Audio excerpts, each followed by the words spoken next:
AC circuit containing capacitance only. We have a circuit having capacitor with capacitance C and this is the source of alternating EMF. हम मान लेते हैं कि let E equals to E naught sin omega t is applied EMF across the plate of capacitor, right? This is applied EMF.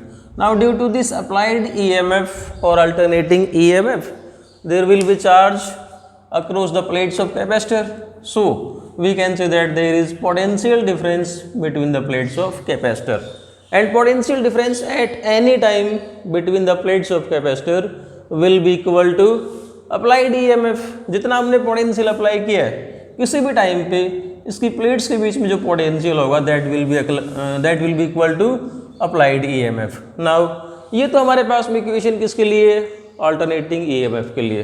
अब हमें क्या करना है, we have to find equation for alternating current, right. So we know that Q is equal to CV. This is the relation between Q is equal to CV. V is potential difference. Now this potential difference must be equal to applied EMF. So we can write it as Q is equal to CE. Now to find the equation for current, यदि हम इसको दोनों तरफ differentiate कर देंगे then we will get dQ by dt is equal to C is constant and d by dt of C is constant, d by dt of E, and E is equal to E naught sin omega t.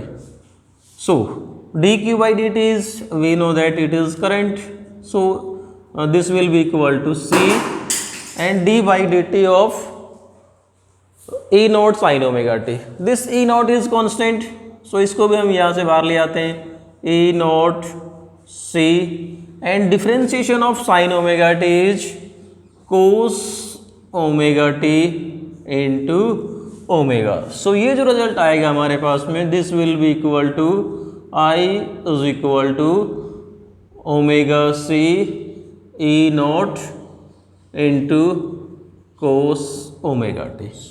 इस form में आ गया, right. अब इसको हम इसके साथ compare करने के लिए किसकी फॉर्म में लेके आएंगे, साइन की फॉर्म में लेके आएंगे, राइट. हम यहाँ से इसको समझते हैं कि यहाँ पर हम कौन सी फॉर्म यूज करेंगे. देखो हमारे पास में ट्रिग्नोमेट्री में फार्मूला है sine pi by 2 minus omega T is equal to cos omega T, and sine pi by 2 plus omega T is equal to cos omega T. अब देखो यदि हम इस कोस ओमेगा टी की जगह हम इन दोनों में से कौन सा रिलेशन यूज करें ताकि हमारे पास में करंट के लिए जो स्टैंडर्ड फॉर्म है I is equal to I naught sine omega t, उस फॉर्म में हम इस इक्वेशन को ला सके. देखो यहाँ पर देखो क्या है, sine omega T minus pi by 2 and this is sine omega T plus pi by 2, और यहाँ पर क्या है omega T, this is of pi by, this is of plus. So देखो यहाँ पर हम इस कोस ओमेगा टी की जगह क्या पुट कर देते हैं, sine pi by 2 plus omega t. So we can write it as I is equal to omega C E naught and cos omega t को रिप्लेस कर देते हैं हम sine omega T plus pi by 2. ये था हमारे पास में sine pi by 2 plus omega t, इसको हमने omega T plus pi by 2 कर दिया, राइट. नाउ यहाँ से देखो हम बात करते हैं कि what will be the maximum value of current. Current की मैक्सिमम वैल्यू कितनी होगी, जब ये साइन ओमेगा टी ये पूरा फैक्टर क्या हो जाए 1, because value of current depends on the value of this sine, and sine की मैक्सिमम वैल्यू क्या होती है 1, राइट. सो अगर ये फैक्टर, अगर हम ये कहते हैं कि if this factor sine omega T plus pi by 2 is equal to 1, यदि ये 1 हो जाता है तब हमारे पास में करंट की जो मैक्सिमम वैल्यू बचेगी right, that will be equal to I naught. Current की मैक्सिमम वैल्यू को हम क्या नाम देंगे, आई नोट। और वो कब होगा, जब ये 1 हो जाए, तो आई नोट क्या बचेगा हमारे पास में, omega C E naught, right. सो ये जो रिजल्ट है ओमेगा सी ई नोट, इसकी जगह यदि हम क्या पुट कर दें, आई नोट पुट कर देंगे, तो फाइनली हमारे पास में करंट के लिए जो फॉर्म आएगी, what will be the form of current, and that will be given by, इसकी जगह पुट कर देते हैं, इस पूरे की जगह आई नोट पुट करेंगे, तो करंट आएगा हमारे पास में I is equal to I naught sine omega T plus pi by 2, right. और आई नोट हमने किसको नाम दिया है, इसको हम यहाँ नोट कर लेते हैं, इसको हम डिस्कस करेंगे बाद में, काफ़ी इंपॉर्टेंट फैक्टर है ये। I naught is equal to omega C E naught, right. अब हमारे पास में equation alternating EMF and this is alternating current, दोनों स्टैंडर्ड फॉर्म में आ चुके हैं। Now if we compare the equations of alternating current and voltage, तो यहाँ देखो एट एनी टाइम, किसी भी टाइम टी की जब हम बात करते हैं, तो वोल्टेज के लिए फेज क्या है, ओमेगा टी, करंट के लिए फेज क्या है, omega T plus pi by 2। जैसा आपने इंडक्टर में देखा था, इंडक्टर में क्या था, माइनस पाई बाई 2, तो वहाँ पर हमने क्या कहा कि इंडक्टर के केस में current lags behind the voltage, यहाँ पर क्या होगा, this is omega T plus pi by 2, it means यहाँ पर क्या आया, there is phase difference of pi by 2 between current and voltage. और किस प्रकार से करंट वोल्टेज को लीड कर रहा है, current leads the voltage bye phase difference of pi by 2, current voltage को लीड कर रहा है कितने फेज डिफरेंस से, पाई बाई 2 से। So if we plot the wave diagram for alternating EMF and alternating current, तो हमें यहाँ से क्लियर हो गया कि दोनों के बीच में फेज डिफरेंस कितने का है, पाई बाई 2 का। इसको हम वेव डायग्राम से क्लियर करेंगे। पहले हम हमारे पास में ये जो अल्टरनेटिंग वोल्टेज है E is equal to A naught sine omega t, इसके लिए हम वेव डायग्राम प्लॉट कर लेते हैं, right. Then wave diagram for alternating EMF will be like this is for alternating EMF, right। और alternating current ये है हमारा I is equal to I note sine omega T plus pi by 2। देखो इसको हम जैसा हमने लास्ट वीडियो में किया था, this is one complete cycle and this is time period 0 to t, यहाँ पर टाइम कितना होगा, t by 2, this will be equal to t by 4 and this will be equal to 3t by 4। यदि हम यहाँ पर इन टाइम पे इस रिजल्ट में जो हमारा अल्टरनेटिंग करंट है, इसके लिए t की ये वाली वैल्यूज पुट करते जाएं, then we can find the value of current. जैसे मान लो हम if we put t is equal to 0, इन दोनों में t इक्वल टू 0 पुट कर देंगे, तो देखो ये क्या होगा, e is equal to E naught sine omega, t की जगह 0 पुट करोगे क्या होगा, sine 0, and we know that sine 0 is 0, so e is equal to 0। यहाँ पर e तो 0 हो गया, लेकिन जब हम t 0 पुट करेंगे तो अल्टरनेटिंग करंट की जो फॉर्म है ये क्या होगी, I is equal to I naught sine omega, t की जगह 0 पुट करोगे तो sine omega into 0 plus pi by 2, this will be equal to I naught sine this is plus I naught sine pi by 2 and we know that sine pi by 2 is 1, so value of I is equal to I naught. It means when voltage is 0, current is maximum, right, this is maximum current। so जो हमने इसका meaning पढ़ा था कि voltage पीछे current आगे है कितना, पाई बाई 2 से। सो यहाँ पर एक बात फिर से क्लियर हो जाती है कि कैपेसिटेंस के केस में करंट और वोल्टेज में मैक्सिमा और मिनिमा एक साथ नहीं आते हैं। किस प्रकार से आएंगे, there is phase difference of pi by two, right, या 1/4 of a time period, this is total time, इसका 1/4 फेज डिफरेंस होगा टाइम पीरियड का। अब किस प्रकार से आया कि जब वोल्टेज जीरो है करंट मैक्सिमम, अगर हम ये कह देंगे suppose this is the maximum value of current and this is maximum value of EMF, right.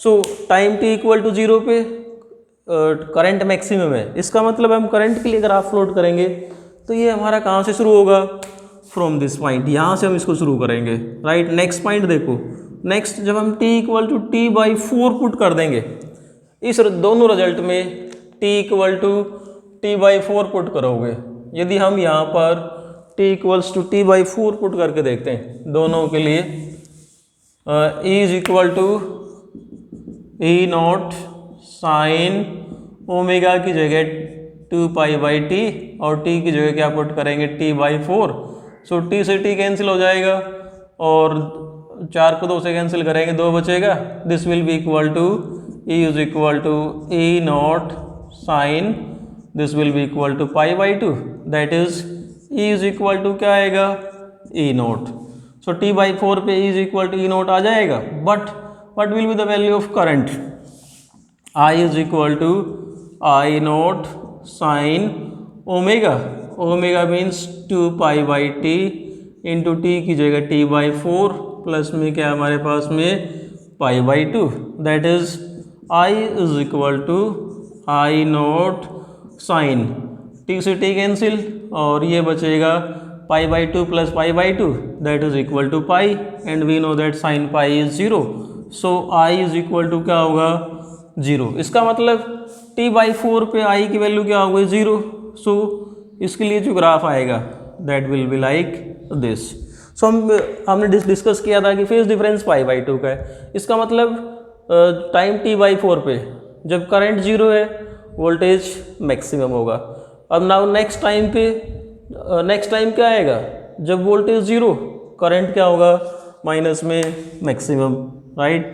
उसी प्रकार जब हम चलते जाएंगे, नाउ नेक्स्ट टाइम पे जब वोल्टेज माइनस में मैक्सिमम है करंट क्या होगा 0, right. This will be the equation for alternating wave equation या wave diagram for alternating current and this is alternating EMF. यहाँ से हम प्लॉट कर सकते हैं this is for alternating EMF and this is for alternating current, ये दोनों के लिए वेव डायग्राम है। अब हम बात करेंगे इन दोनों के लिए फेजर डायग्राम प्लॉट करना, राइट। सो फेजर के बारे में मैं लास्ट वीडियो में आपको काफ़ी डिटेल में बता चुका हूँ कि फेजर क्या होता है, एक प्रकार का रोटेटिंग वेक्टर होता है जो क्या काम आता है, ऐसी physical quantities which varies sinusoidally, जो साइन वेव की तरह वेरी करती हैं उनको रिप्रेजेंट करने के काम आता है, right.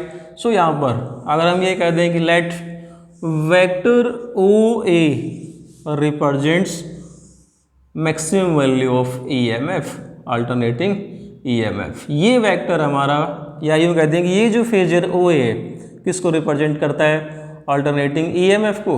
Now we know that यहाँ पर एंगुलर वेलोसिटी कितनी ओमेगा, सो ये जो अल्टरनेटिंग ईएमएफ के लिए जो हमारा फेजर है टी टाइम टी में जो डिस्प्लेसमेंट होगा that will be equal to omega t, या यूँ कहते हैं कि इसने जो फेज, इसके लिए फेज कितना है ओमेगा टी, राइट। नाउ ये तो आ गया फेजर फॉर अल्टरनेटिंग ईएमएफ। अब यदि हमें अल्टरनेटिंग करंट की बात करते हैं then we know that current leads the voltage by pi by 2, so alternating current के लिए फेजर यदि हम प्लॉट करेंगे तो क्या होगा, यहाँ से पाई बाई 2 आगे, इसका मतलब इस फेजर के परपेंडिकुलर दूसरा फेजर मैं यहाँ ड्रा कर देता हूँ, राइट। दोनों के बीच में जो एंगल है ये वाला एंगल कितना होगा 90 degree, right. So this phasor, इसको हम नाम दे देते हैं OB, this represents the maximum value of alternating current and we know that projection of this phasor will give instantaneous current and projection of this phasor, इसका projection draw कर देंगे तो वो हमें क्या बताएगा अल्टरनेटिंग ईएमएफ या इंस्टेंटेनियस ईएमएफ, और इसका फेजर हमें क्या बताता है इंस्टेंटेनियस करंट को, इसका projection that will give instantaneous current. ये हो गया इन दोनों के लिए फेजर डायग्राम। अब हमारा जो टॉपिक था मेन, काफ़ी इंपॉर्टेंट जो क्वेश्चन यहाँ से आते हैं ये बचता है हमारा, जिसको हमने शुरू में कहा था कि this is very important result. So let us discuss about this. We know that I naught is equal to omega C E naught, और यदि यहाँ से हम E naught upon I naught निकालेंगे, E naught upon I naught, then it will be equal to 1 upon omega c. Now what does this E naught upon I naught represent? We know that from Ohm's law V is equal to IR, या यूँ कह दें कि voltage upon current क्या होता है, opposition to current, that is known as resistance. So यहाँ पर भी बात क्या आती है, क्या ये जो कैपेसिटर है, क्या कैपेसिटर करंट के लिए कोई अपोजिशन शो करता है? Yes, answer is yes. E naught upon I naught, voltage upon current is 1 upon omega C, then this will be the resistance of the capacitor. This is equivalent to resistance of the capacitor 1 upon omega C, और इसको हम क्या कहते हैं, capacitive reactance, right. This is reactance to frequency. Omega क्या है यहाँ पर, फ्रीक्वेंसी की हम जब बात करेंगे, then this is the reactance shown by this capacitor. So इस reactance का नाम ही क्या है, capacitive reactance. So E naught upon I naught is equal to 1 upon omega c, and this 1 upon omega c is known as capacitive reactance. इसको हम represent करते हैं XC के द्वारा, and this XC is known as capacitive reactance. And यहाँ से हम क्या लिखेंगे, x is equal to 1 upon omega C, और we can write it as 1 upon 2 pi nu C, right. This is capacitive reactance of the capacitor.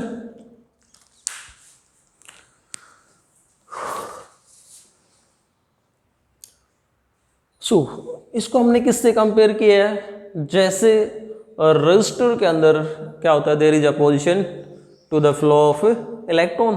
जैसे resistive circuit होता है वो क्या करता है, that shows opposition to the flow of electron, and उस कारण से क्या होता है, रजिस्टर के अंदर रेजिस्टेंस होता है। इसी प्रकार से यहाँ पर क्या होगा कि ये जो कैपेसिटर है, due to charging of this capacitor there is opposition to the flow of current, right. Due to charging क्या होता है इसमें, कैपेसिटर की continuous charging and discharging, and due to that charging and discharging there is opposition to flow of current, right. Now this opposition depends on frequency. Clear it? 2 pi is constant, C is capacitance, and for a given capacitor C is constant. So this reactance depends on frequency. Now इसको हम समझते clear करते हैं कि in case of DC circuit, if we compare it with AC and DC, so for DC circuit, for DC frequency is 0. We know that there is no frequency of direct current, तो DC के लिए frequency क्या होगी, 0.